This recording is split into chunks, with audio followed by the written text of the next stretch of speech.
Everyone looking to move and buy a house wants the same thing. That is finding the best place to live.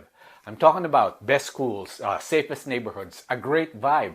Basically, a place that feels like home. So today, I'm breaking down the top 10 East Bay cities to live in based on real current data, not just opinions like mine or headlines. I pulled the latest rankings from niche.com, which scores communities across the entire Bay Area.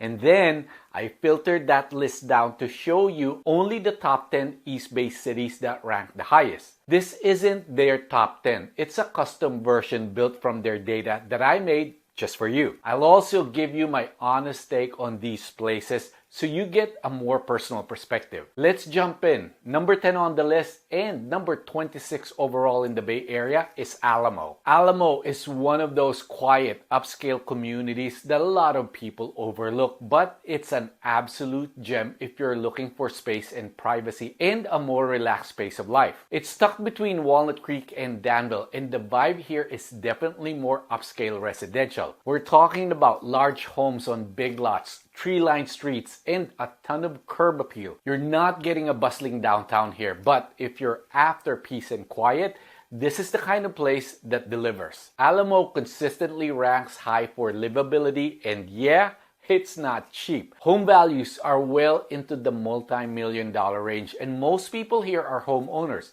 But if you're looking for that country club lifestyle with top-tier public services and a strong community feel, Alamo checks a lot of the boxes. You've got good schools in the area, low crime, and access to trails, parks, and open spaces. It's the kind of place where you can spread out, put down roots, and not feel like you're in the middle of the hustle. My three biggest cons of living in Alamo. Number one, it's expensive. Like really expensive. Alamo is one of the priciest places in the East Bay. Home values are often well over $2 million and you're not getting starter homes here. If you find one below $2 million, chances are it's something that you need to tear down. If you're buying in Alamo, you're paying a premium for land and lifestyle. Number two, there's no true downtown or walkability. Alamo doesn't really have a downtown core or a central gathering spot. There are a few shops and restaurants, but if you're looking for a lively, walkable neighborhood with that downtown feel, this isn't it. You're driving to most things, most likely in Danville or Walnut Creek. Number three, limited public transit access. No BART station, no major transit hub. If you need to commute to San Francisco or Oakland, you're either driving the whole way or making your way to the Walnut Creek or Lafayette BART station. So unless you work nearby, commuting could be a pain. Alamo's not for everyone, but if you're looking for high-end, quiet, and spacious, it definitely earns its spot at number 10. Number 9 on the list and number 23 overall in the Bay Area is Orinda. Orinda is one of those places that just feels like a getaway, but without actually leaving the Bay Area. Tucked in the hills just east of Berkeley, Orinda offers that rare mix of natural beauty, quiet neighborhoods, and a strong community vibe. You're surrounded by open spaces, oak trees, and rolling hills, but you're still just minutes from San Francisco if you need to be there. That's thanks to the local BART station, which gives you easy access into the city without the daily grind of sitting in traffic. Homes here are beautiful, mostly single family, and many sit on large private lots. You're not packed in like sardines, and there's a noticeable pride of homeownership wherever you look. The whole place has this peaceful, almost retreat-like feel to it. Orinda scores incredibly high on niche.com for safety, family friendliness, and outdoor living. Crime is low, the streets are quiet, you got access to hiking trails, parks, and community events that really bring people together. It's the kind of place where neighbors know each other and it just feels safe and steady. You've also got great schools in the area, which is a big reason families tend to stay here long term. And even though the population is on the smaller side, less than 20,000, it still offers all the essentials without feeling isolated. Orinda really does feel like a retreat. Great schools, a strong community, low crime, and a peaceful, scenic setting. But of course, it's not perfect. For one, again, it's really expensive. I mean, no surprise here. Homes in Orinda regularly push well past the $2 million mark. you're definitely paying a premium to live in this kind of environment. Second, while it's quiet and charming, that small town feel comes with trade-offs. There's not a lot of nightlife or action, but then again, you won't be looking at Orinda if that was the vibe that you're going for. No buzzy restaurants, late night hotspots, or a bustling downtown. You're probably driving into Berkeley, Walnut Creek, or Danville. And third, commuting can be hit or miss. Yes, you've got the BART station, which is a huge plus. But if you're driving, especially through the Caldecott Tunnel during peak hours, be prepared to sit in traffic. So yeah, Orinda checks a lot of the right boxes, but it's definitely more of a fit for people who are looking for calm, community, and quality of life without necessarily needing the buzz of a bigger city. Quick break before we hit the next city. If you're finding this helpful, hit that like button and consider subscribing. I drop real insights about Bay Area real estate every week. Also, let me know in the comments which East Bay city you think deserves to be on this list or one that you would absolutely avoid. I read every one of them. Coming in at number 8 and number 21 overall in the Bay Area is Alameda. Now this one has a totally different vibe from the other cities on this list. Alameda is literally an island just off the coast of Oakland, and it feels like you've stepped back in time in the best way possible. It's got this old school charm with beautiful Victorians, tree-lined streets, a slower pace, and even a beach. You've got a walkable downtown on Park Street with local shops, restaurants, coffee spots, and a real community feel. And if you're into outdoor life, there are plenty of parks, bike paths, and waterfront views. People here take pride in their community. The schools are solid, the crime rate is low, and there's a strong neighborhood vibe. You're close to Oakland and San Francisco, but when you're in Alameda, it doesn't feel like you're in the middle of the bay. It's got its own thing going on. But no place is perfect, right? So here are a few cons worth knowing about Alameda. First, the housing market is tight and expensive. Even though Alameda has that chill small town energy, it still comes with Bay Area price tags. Homes are pricey, especially the charming older ones or anything with a water view. And inventory is slim. Second, getting off the island can be a headache. There are only a few ways in and out, so during commute hours, traffic through the tunnels or the bridges gets really congested. If you're working in SF or anywhere off the island, expect delays. Third, the nightlife entertainment scene is limited. Alameda isn't exactly buzzing after dark.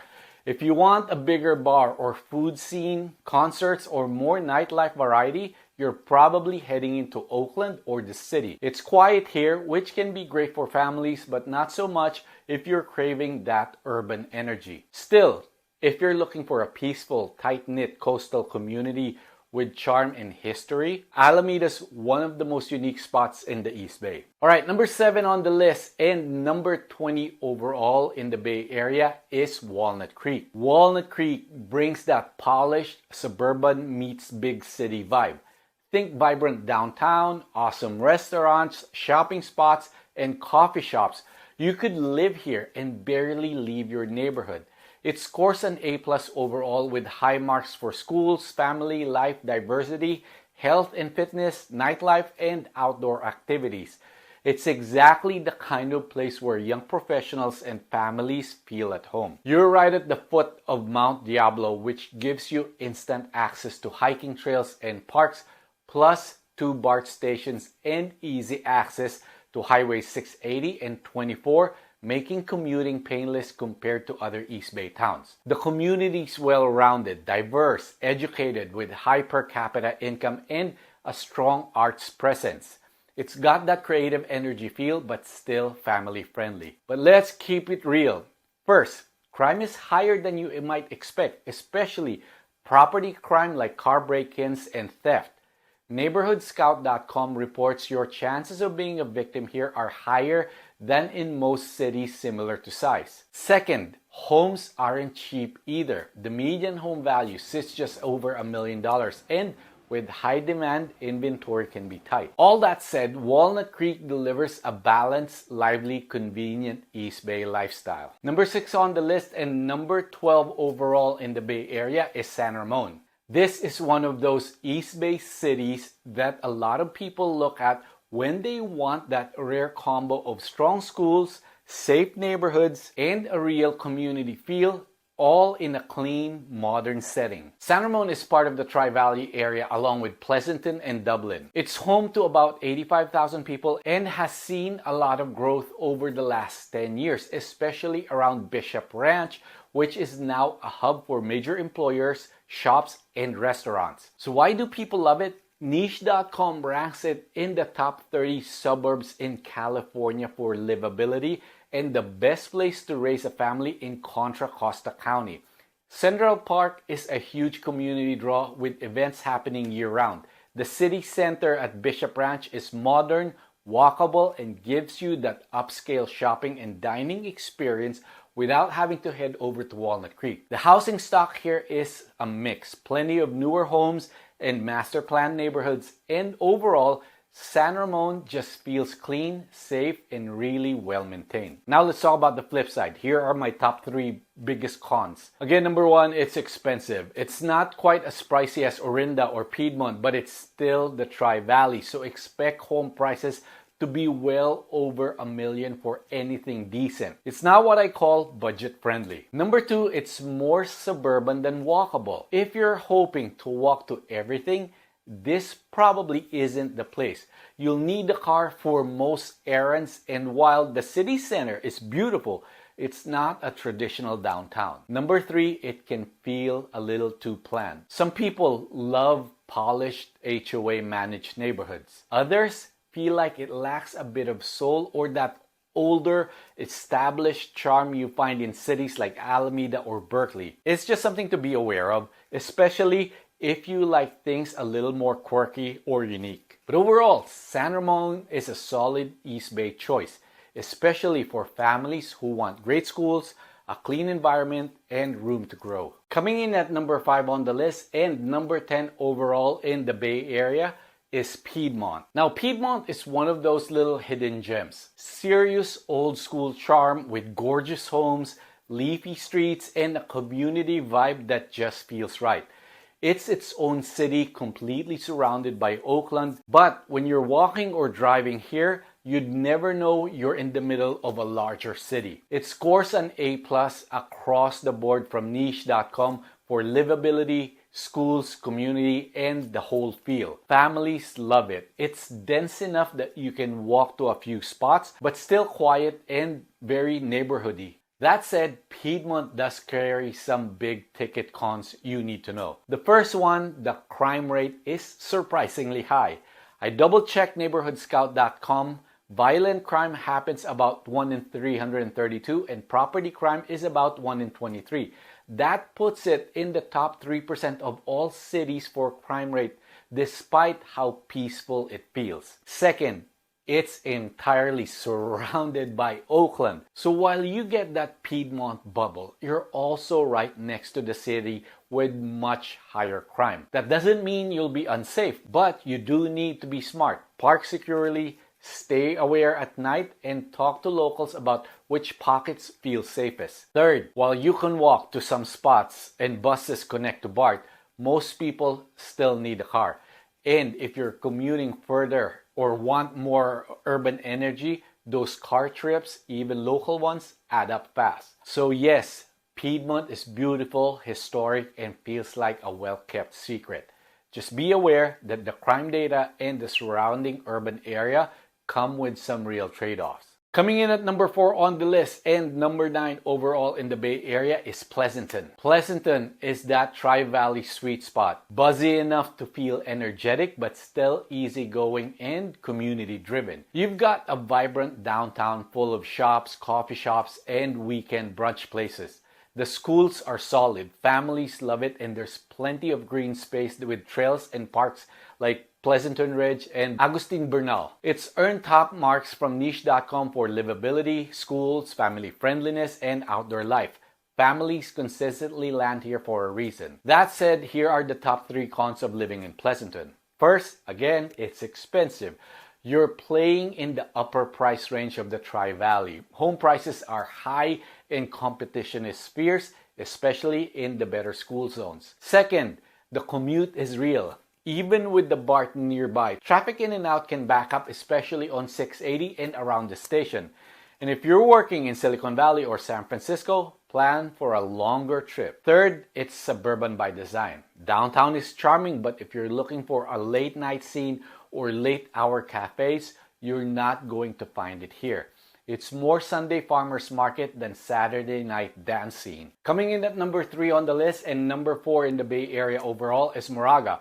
Moraga is tucked away in the hills, quiet, green, and perfect if you're looking for calm without being isolated. It earns serious love for its schools, low crime, and community feel, all things niche.com and neighborhoodscout.com highlights. It's small with under 17,000 people and you can feel the difference. Houses here are spread out, streets are peaceful, and weekend walks feel like you're off the grid. At the same time, Lafayette and Orinda are just a stone's throw away, so you get the convenience without the crowds. Now, it's not all perfect. Here are my top 3 cons. First one, again, home prices here are steep. Moraga's quiet gem status comes with a premium. You're not getting an affordable starter home here. The Orinda area is very competitive. I think it might be easier to get accepted to Stanford than getting a house in this area. Second, getting around means driving. No BART in town, so you'll really rely on the roads. And some of those hill roads can be twisty. If you're commuting, plan ahead. Third, limited nightlife or restaurants. This is peaceful living, but if you want a walkable dining scene or late night spots, you'll need to head into Lafayette or Orinda. Alright, sliding into number 2 and number 3 overall in the Bay Area is Berkeley. Berkeley's one of those places that just hums with energy. You've got culture, creativity, and diversity flowing from every corner. Niche.com gives it an A+ overall rating, and it ranks high for everything from public schools and art to being one of the healthiest places in the country. You've got UC Berkeley campus right in the middle of town, which brings all kinds of events, concerts, art speakers, and energy to the area. Add to that a strong public school system, low crime in most neighborhoods, and a mix of historic and modern homes, and it's easy to see why Berkeley lands so high on the rankings. You want walkability? This place has it in spades. You've got neighborhoods like Elmwood and North Berkeley where you can stroll to restaurants, cafes, parks, or bookstores and never need a car. Now let me say this. If I were personally making a list of places that I'd want to move, Berkeley probably wouldn't be it. In fact, it won't be on my list. And that's just me being real. Not because Berkeley is bad or anything like that. Honestly, we love spending time there.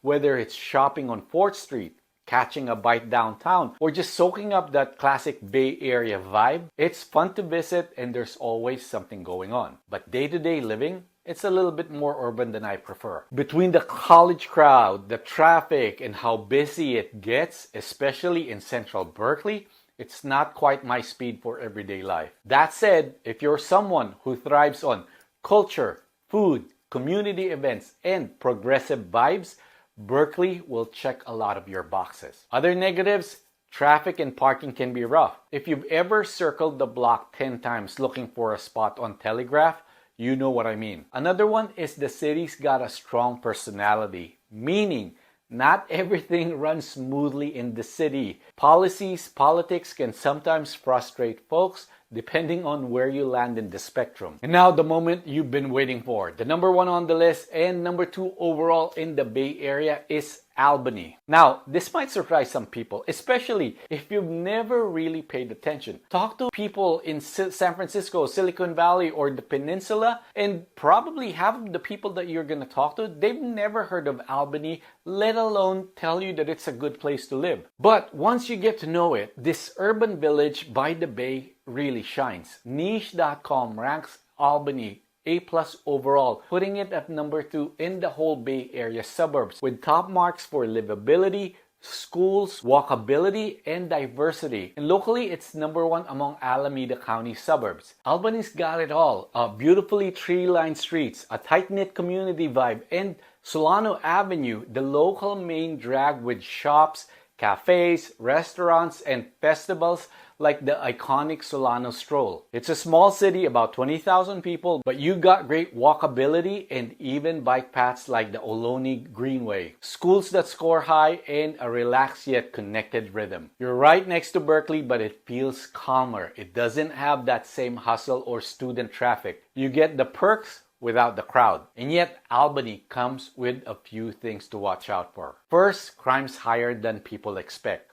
NeighborhoodScout.com shows your chance of being a victim of a violent crime is about 1 in 477, and property crime about 1 in 33. Some of that is due to its proximity to busy corridors, but it's real enough that parking smart and staying aware still matters. Second, traffic to the city can bog you down. You're on the 80 and near the BART, but commute times hover around 32 minutes on average. Decent, but not quick, especially if you drive over the Bay Bridge. Third, it's a small city, so housing options are very limited. When the market was hot, activity in the city is like 3 to 5 sales a month. You're choosing between Victorians, funky duplexes, or modern condos. It's charming, but there's not a lot of volume when new homes hit the market.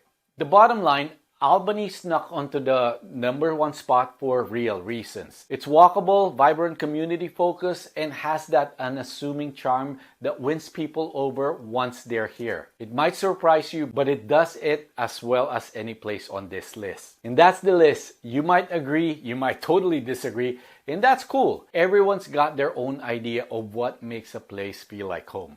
If you're thinking about making a move and want to bounce ideas around, or you just want someone who actually knows these neighborhoods and doesn't just go and read off rankings, hit me up. I'm Mac Rogers. I keep tabs on the local market and neighborhood trends so you can make confident decisions without second guessing. Call, text, email, or DM me. Whatever works, let's talk.